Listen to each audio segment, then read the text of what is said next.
by Dani Pedrosa in front of him. Pedrosa holds the advantage. Here comes Rossi in the turn one. Now, can he make it stick this time round? No, he can't.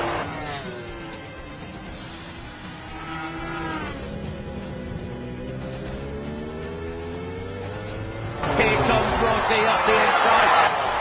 Here comes Pedrosa again on the inside. Rossi now, it's going to be a lunge up the inside at 15. Pedrosa will cut it back though. Is there going to be a horsepower shootout down the back straight? The Honda will be the favourite. Great second place for Dani Pedrosa.